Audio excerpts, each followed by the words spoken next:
අපි කොච්චර මෙහෙම ඉඳලා ඉද දෙවෙනි කකුලේ ගහනවා. දැන් අත් දෙක මෙහෙම තියලා අත් දෙකේ යකඩ උල් දෙකයි රත් වෙච්ච කකුල් දෙකේ යකඩ උල් දෙකයි යකඩ පොළවට තියලා යකඩ පොළවත් රත් වෙලා උල් පහයි අත් දෙකට දෙකයි කකුල් දෙකට දෙකයි පපුවට එකයි.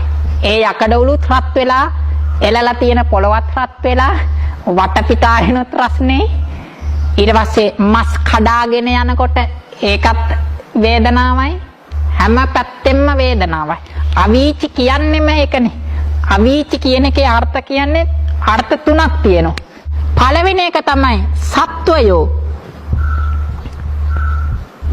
අවීචි සත්වයෝ අතරක් නැහැ. ඒ කියන්නේ එකට අර හාල් ගෝණියක් දැම්මගේ සත්වෝ පිරීලා ඉන්නේ. සත්වයන්ගෙන් හිස්තැනක් නැහැ. ඊට පස්සේ දෙක තමයි දුක්ඛස්ස.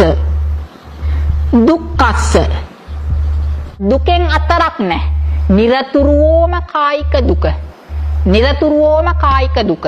ඒ කියන්නේ පොඩ්ඩක්වත් දුක නිවෙන අවස්ථාවක් නැහැ ආසතු. දැන් අපි නම් ඉතින් පොඩ්ඩක් ඔළුවක කියනකොට ගිහිල්ලා නිදා ගන්නවා. පොඩ්ඩක් බඩ රිදෙනකොට පන්තියට එන්නේ නැහැ. දැන් මෙහෙ ඉපදිච්ච වෙලාවෙ ඉඳලා නිරතුරුවම දුකමයි පවතින්නේ. ඒ හින්දාත් අවීචි කියලා කියනවා. තුන්වෙනි කාරණාව තමයි අග්ගිජාලා. ගිනිදැල් වලින් අතරක් නැහැ. මෙන්න මේ කරුණු තුනෙන් අතරක් නැති හින්දා තමයි අවීචි කියලා කියන්නේ. වීචි කියන්නේ හිස්තැනට. මේ කරුණු තුනෙන් හිස්තැනක් නැති හින්දා අවීචිය කියලා කියනවා. සත්වයන්ගෙන් හිස් වෙච්ච තැනක් නැහැ. සත්වය පිරීලා. ගිනිදැල් වලින් හිස් වෙච්ච තැනක් නැහැ. හවතන ගිනිදැල්ලක් නැහැ කියලා නැහැ. ගිනිදැල් පිරීලා තියෙන්නේ.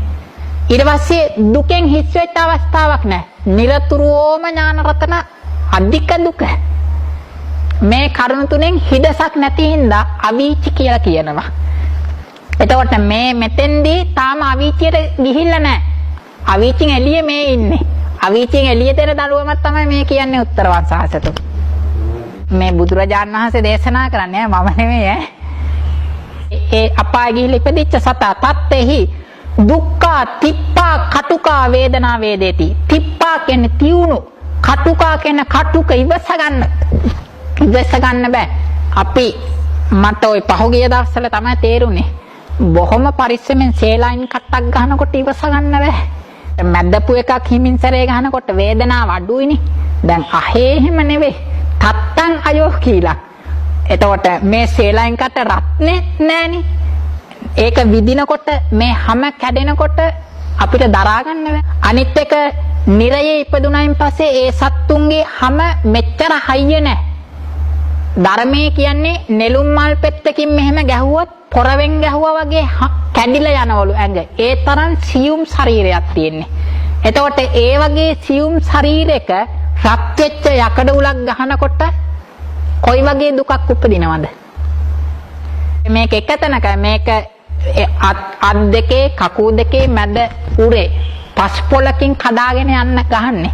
ඊට පස්සේ දැන් අතන නම් අපි ඇඳේනේ වාඩි වෙලා ඉන්නේ. මෙතන යකඩ පොළවේ දිග්ගස්සලා තියෙන ඒ පොළවත් රත් වෙලා තියෙන්නේ. ඒ පොළවත් රත් වෙලා තියෙන්නේ. ඒ කියන්නේ අපි අතීතේ ඕන තරම් ගිහිල්ලා ඇති.